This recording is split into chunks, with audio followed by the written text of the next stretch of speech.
Current affairs मतलब MJT education. Hello दोस्तों, good morning. स्वागत है एक बार फिर से आप सभी का एमजेटी एजुकेशन में। साथियों, आज है 25 अक्टूबर और आज की वीडियो में हम लोग बात करेंगे 25 अक्टूबर 2024 के most important daily current affair के क्वेश्चंस के बारे में। आज क्वेश्चंस ज्यादा हैं और ज्यादा इंफॉर्मेटिव भी हैं, तो आपको एंड तक देखना है। वीडियो हो सकता है आज थोड़ा सा लंबी चली जाए। चलिए शुरुआत करेंगे सबसे पहले रिवीजन सेक्शन से। तो सबसे पहले हम लोग देखेंगे कल हम लोगों ने क्या चीजें पढ़ी थी, 1 मिनट में। कल हम लोगों ने पढ़ा था संयुक्त राष्ट्र दिवस 24 अक्टूबर को मनाया जाता है। रूस के कजान शहर में ब्रिक्स शिखर सम्मेलन का 16वां संस्करण आयोजित हुआ। भारत और सिंगापुर गणराज्य की वायुसेनाओं के बीच में अभी संयुक्त सैन्य प्रशिक्षण अभ्यास का 12वां संस्करण हुआ वेस्ट बंगाल में। इसके अलावा विजयनगर साम्राज्य की मुहर वाली अंगूठी से जुड़े तांबे की 2 पत्तियां पाई गई हैं, तमिलनाडु में ये पाई गई हैं। इसके अलावा कल हम लोगों ने पढ़ा था भारत और चीन के बीच में बॉर्डर पर गश्त व्यवस्था पेट्रोलिंग को लेकर के एक नया समझौता हुआ है। 24वीं राष्ट्रीय पैरा तैराकी चैंपियनशिप में कर्नाटक शीर्ष पर रहा था। इसके अलावा चुनाव आयोग ने अजय कुमार सिंह को झारखंड का नया पुलिस महानिदेशक नियुक्त किया हुआ है। और आरबीआई ने वित्तीय वर्ष 2024-25 के लिए भारत की वास्तविक जीडीपी वृद्धि दर 7.2% बताई है।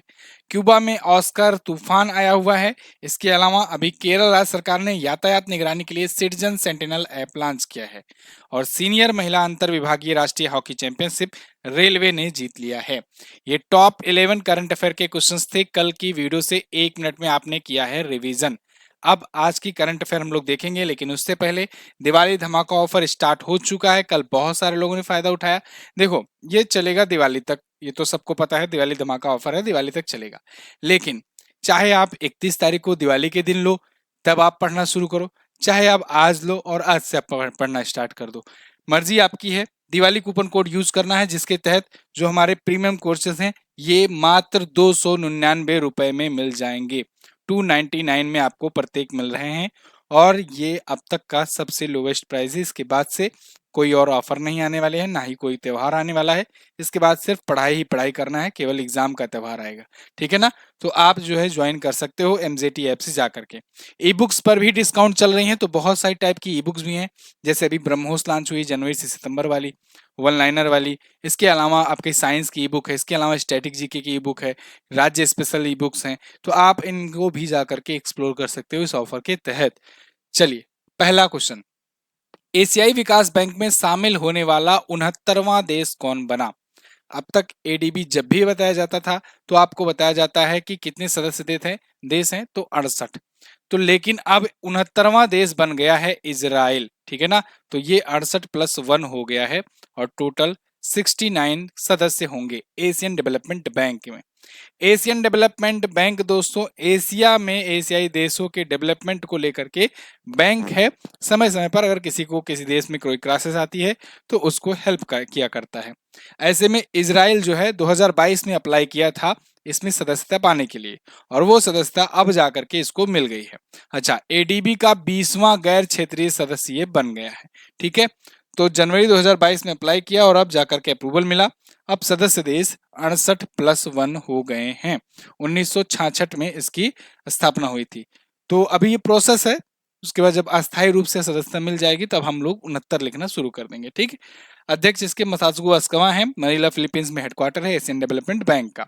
अभी मैंने स्विफ्ट परियोजना के बारे में बताया था रिवीजन में कि असम सरकार की स्विफ्ट परियोजना के लिए एडीबी ने हेल्प करी हुई है। ठीक है, अगला क्वेश्चन, ओडिशा के तट से टकराने वाला तूफान दाना इसने कहां से चक्रवाती तूफान का रूप धारण किया?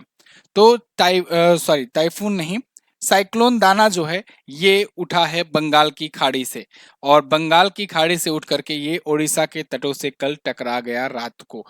तो इस पर मैंने कल सेशन किया और बहुत ही जबरदस्त सेशन है। इसमें पूरा आसान भाषा में आपको समझाया गया है कि कैसे साइक्लोन बनते हैं, हाउ साइक्लोन फॉर्म्ड, साइक्लोन बनने की प्रक्रिया क्या होती है, नामकरण कैसे होता है, क्यों नाम रखे जाते हैं, पूरा सब कुछ डिटेल में मैंने आपको 13 से 14 मिनट में बताया है। देखो, मैं आपको हमेशा कहता हूं कि ट्रेनिंग टॉपिक इसलिए बनाई जाती है वीडियो, जिससे आपको कोई चीज हो उसको डिटेल से बताया जा सके, क्योंकि अगर एक बार कॉन्सेप्ट समझ लिए ना फिर कभी गलती नहीं होगी। यहाँ पर वन लाइनर फॉर्मेट में या फिर वैसे मैं थोड़ा मोड़ा एक्सप्लेनेशन दे करके आगे बढ़ जाऊंगा, उस टाइम तक तो आपको समझ में आएगा, लेकिन फिर जब कॉन्सेप्ट नहीं क्लियर रहेगा तो बहुत सारे कंफ्यूजन क्रिएट हो जाएंगे, बहुत सारी चीजें होंगी, दिमाग में डाउट्स रहेंगे। लेकिन वो सब डाउट क्लियर करना है तो जो भी मैं ट्रेनिंग टॉपिक पर वीडियो दिया करता हूँ, 1 या 2 वीडियो दिन भर में आती है, उसको जरूर देखा करो। तो कितना घातक है तो दाना तूफान, इसको लेकर के कल हमने बताया आपको वीडियो में। फिलहाल मोटी मोटी जानकारी ये है कि दाना जो साइक्लोन है, ये बंगाल की खाड़ी से उठा, साइक्लोन का रूप लिया और उड़ीसा के तटों से टकराया। उड़ीसा, पश्चिम बंगाल, बिहार, झारखंड, छत्तीसगढ़ समेत 8 राज्य में अलर्ट जारी किए गए हैं। उड़ीसा से 10 लाख लोगों को एवैक्यूएट किया जा रहा है, मतलब कि उतने लोग प्रभावित होने वाले हैं, उनको वहां से हटाया गया है। एनडीआरएफ की टीमें, ओडीआरएफ की टीमें ये लगी हुई हैं और सहायता प्रोवाइड कर रही हैं। बात आती है नामकरण की, तो दाना नाम जो है ये दिया है कतर ने। दोस्तों 13 देशों का संगठन है अपने में, और 13 देशों ने 13 नामों की लिस्ट दी हुई है। कल उस लिस्ट के बारे में भी मैंने बताया था, और उसी लिस्ट के अनुसार अल्फाबेटिकल ऑर्डर्स में देशों को रखा गया है अपने वाले ग्रुप में, है ना। अपने वाले ग्रुप बोले तो कि जो तूफान अपना अरब सागर और बंगाल की खाड़ी से उठते हैं, उस वाले आसपास के जो देश हैं, इनका एक ग्रुप बना है जिसमें 13 सदस्य देश हैं, और उन 13 मेंबर से कहा गया था 13 नामों की लिस्ट लाओ 2019-20 में। तो क्योंकि पुरानी वाली लिस्ट खत्म हो गई थी, तो इन्होंने 13 नामों की लिस्ट दी। उसके बाद टोटल 169 नामों की 13 लिस्ट बनाई गई है। अब इसमें अल्फाबेटिकल ऑर्डर में रखा गया है देशों को अपने वाले ग्रुप के। तो जैसे बी फॉर बांग्लादेश पहले पर है, उसके बाद इंडिया है, ईरान है, ऐसे ऐसे। तो ऐसे ऐसे करते करते कतर का नाम जब आप पहुंचोगे, तो कतर वाले की बारी थी इस बार, तो कतर ने नाम दिया था दाना, ठीक है ना। अब इसके बाद वाला नाम होगा सऊदी अरब का। मैं देख रहा था कि यहाँ पर जब एक्सप्लेनेशन लिखा जा रहा था, तो उसमें कुछ वेबसाइट हैं वो सऊदी अरब डाली हुई हैं। सऊदी अरब गलत आंसर है। अगर कल की वीडियो देखोगे तो अच्छे से आपको समझ में आ जाएगा। फिलहाल इसके बारे में मैंने आपको बताया हुआ है कि देखो कहाँ पर किस नाम से जाना जाता है। अगर इस इंडियन रीजन में आता है तूफान और इस क्षेत्र में आता है, तब इसे कहते हैं साइक्लोन। अगर यही इस वाले रीजन में आता है, जैसे जापान हुआ, फिलीपींस हुआ, चाइना वगैरह हुआ, वियतनाम हुआ, यहाँ पर कहेंगे टाइफून आया है। और यहाँ पर अगर मान लो आता है इधर ऑस्ट्रेलिया के नीचे, तो इसे एक और नाम से जानते हैं, विली विली। विली विली कहते हैं कभी कभी, ठीक है ना, विली विली। और ऊपरी क्षेत्र में आएगा साइक्लोन ही कह देंगे। इस सेक्टर में अगर आता है अमेरिकी क्षेत्र में, तो इसे हैरिकेन कहते हैं। एक चीज और आप नोटिस करोगे कि ये जो इक्वेटर लाइन है, इसी के आसपास आपको तूफान दिख रहे हैं। आपको यहाँ पर कहीं तूफान नहीं दिख रहे हैं, साइक्लोन नहीं दिख रहे हैं। तो इक्वेटर के आसपास ही साइक्लोन बनते हैं उष्ण कटिबंधीय क्षेत्र में। कारण इसलिए है कि जो कर्क रेखा से नीचे और मकर रेखा से ऊपर इक्वेटर के बीच में ही सूर्य की रोशनी खड़ी खड़ी पड़ती है, और इसलिए साइक्लोन बनते हैं, ठीक है ना। लो प्रेशर, हाई प्रेशर, बाकी चीजें आप कल की वीडियो में देख लेना, समझ में आ जाएगा। कुछ और जो चक्रवात आए हैं, टाइफून आए हैं, उनको रिवाइज करेंगे। जैसे टाइफून खानून क्रैंथोन ताइवान में आया, खानून और क्रैंथोन दोनों, ठीक है। हैरिकेन हेलेन अमेरिका में आया, देखो यहाँ हैरिकेन बोलेंगे, यहाँ टाइफून बोलेंगे। टाइफून बेबिंका चीन में आया, टाइफून यागी वियतनाम में आया। चक्रवात असना, चक्रवात बात आ गई, साइक्लोन की बात आ गई, तो ये गुजरात के तट पर। टाइफून शानशान जापान में आया, टाइफून एम्फिल जापान में आया, ठीक। आगे हाल ही में भारत ने कहां पर अपनी चौथी परमाणु ऊर्जा से चलने वाली बैलिस्टिक मिसाइल पनडुब्बी SSBN S4 स्टार लॉन्च किया।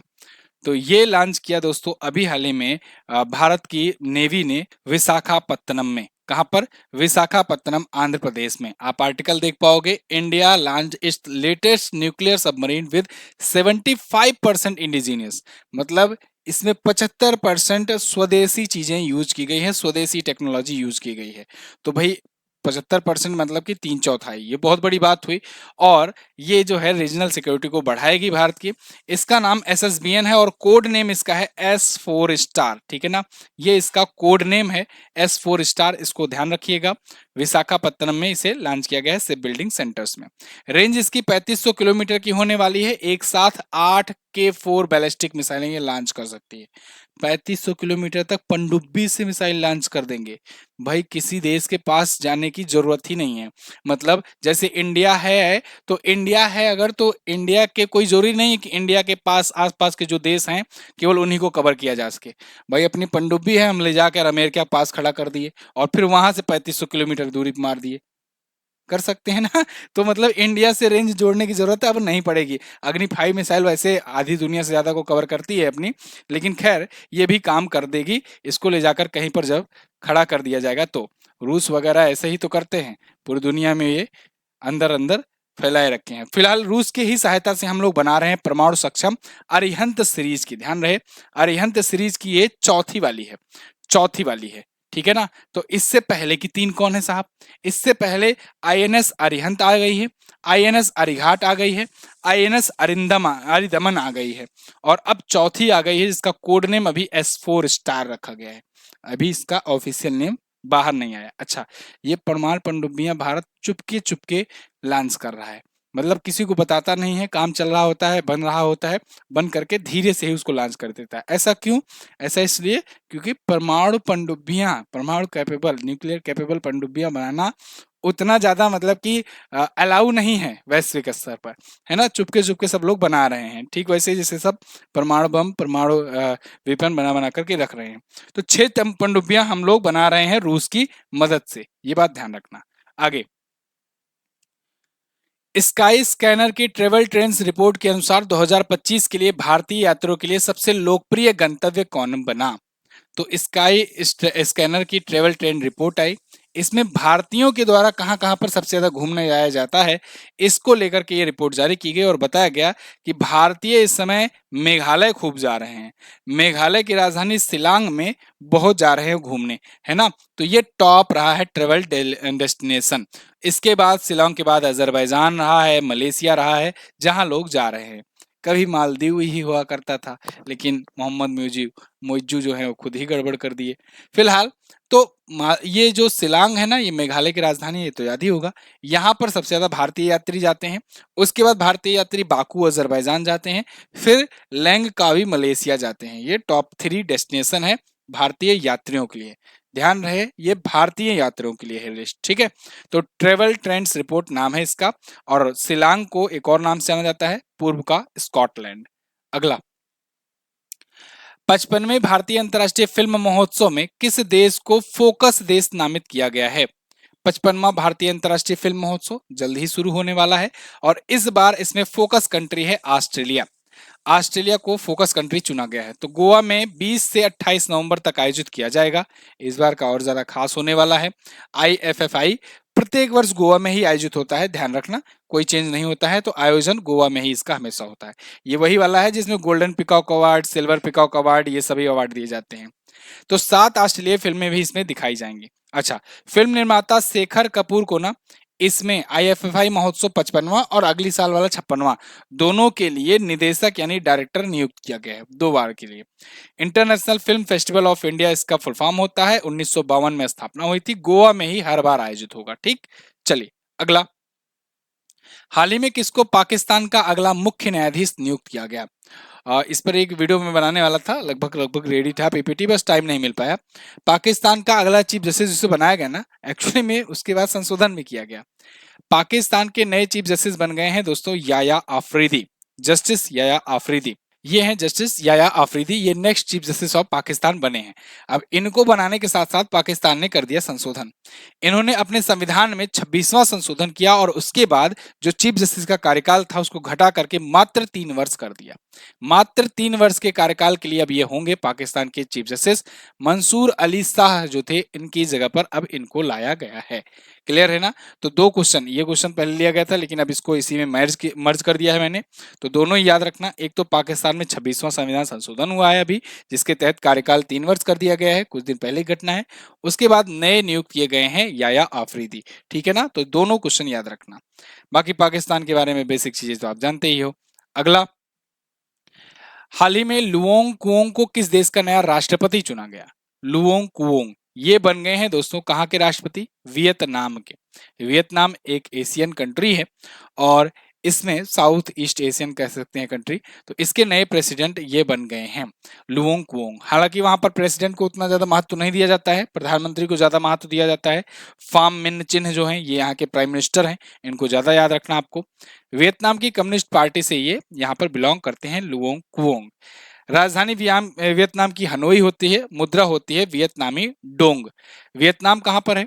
तो आप देखोगे भारत का मैप यहाँ पर, ठीक है, एशिया में, और एशिया में साउथ ईस्ट एशिया में आप चले जाओगे तो साउथ ईस्ट एशिया में यहाँ पर थाईलैंड, कंबोडिया छोड़ोगे तो आपको मिलेगा ये देश वियतनाम, ठीक है ना। राजधानी यहाँ हनोई है, और इधर ये जो देश है ना, यहाँ से यहाँ तक पूरा वियतनाम ही है आपका, ठीक है।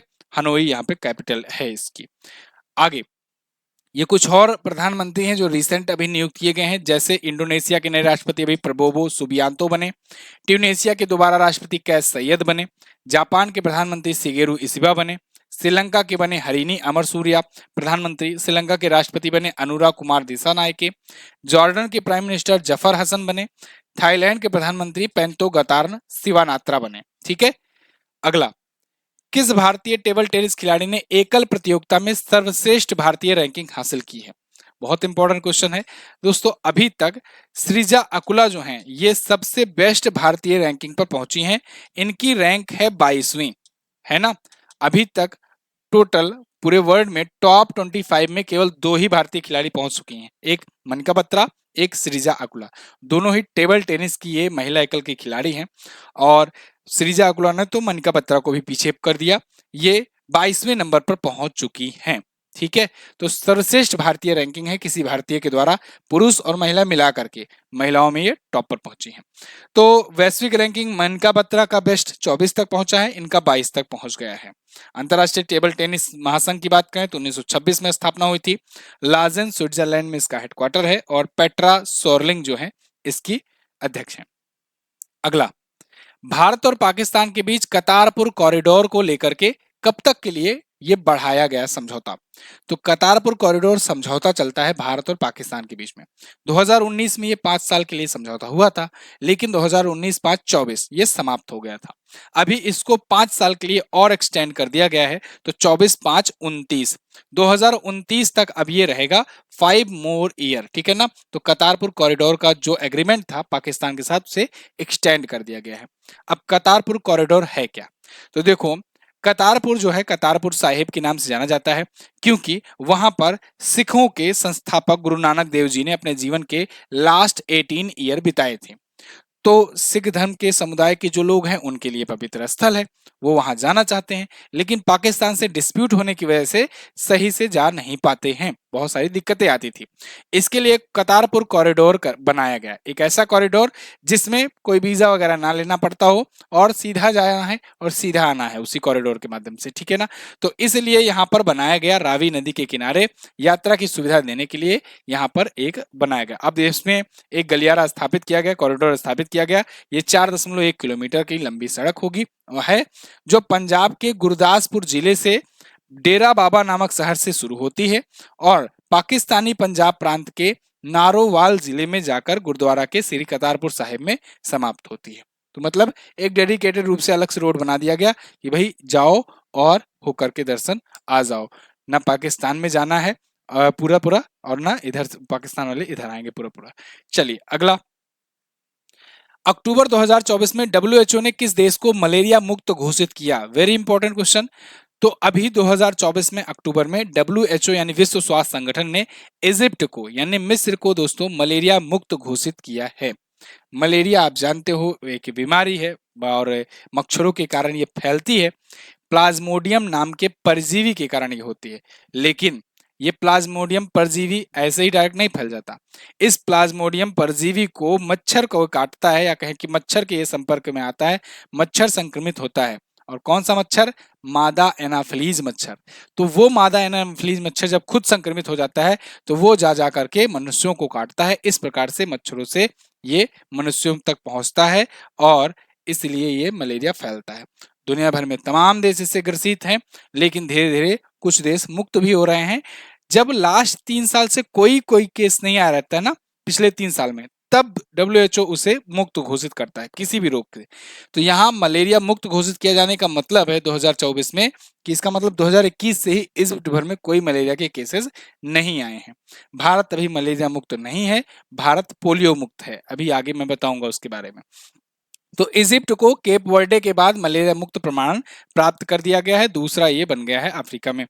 पूर्वी भूमध्य सागरीय क्षेत्र में मलेरिया मुक्त प्रमाण करने वाला तीसरा देश ये है।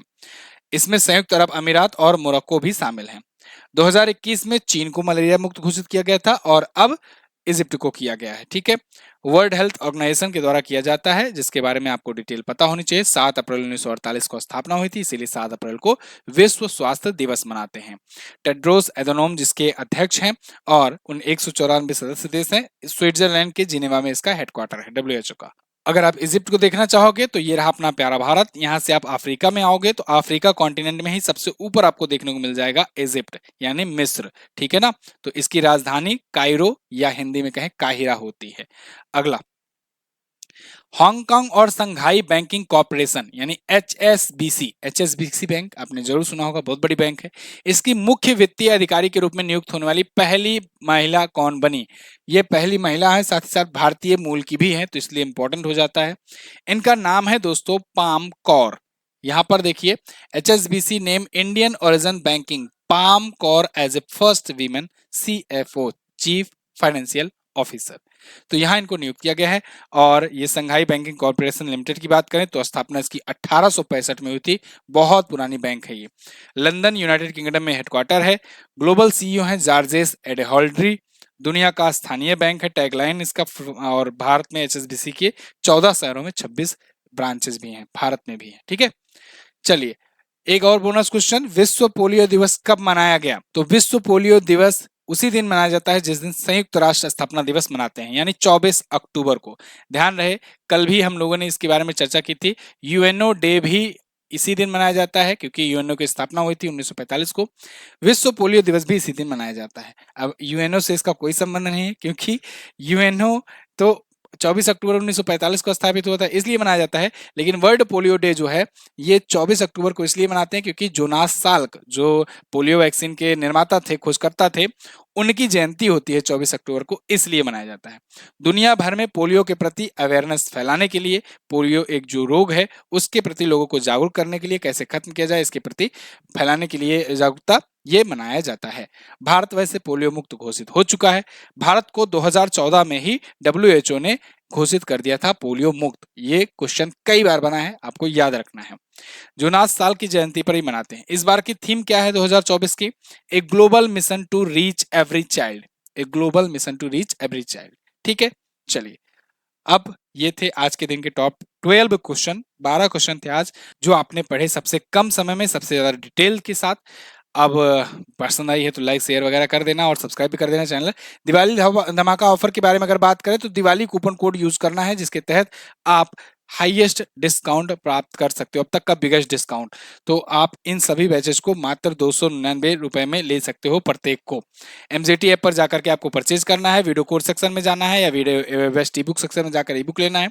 कोई भी डाउट आए तो आप व्हाट्सएप करिएगा, आपका पूरा डाउट क्लियर किया जाएगा। लास्ट डे के क्वेश्चन की बात करते हैं। सबसे बड़ा बाढ़ क्षेत्र वाला बील क्षेत्र कहाँ है? असम में है। एशियन डेवलपमेंट बैंक के सदस्य देशों की संख्या क्या है? देखो एडीबी के सदस्य देशों की संख्या अब हो चुकी है कितनी?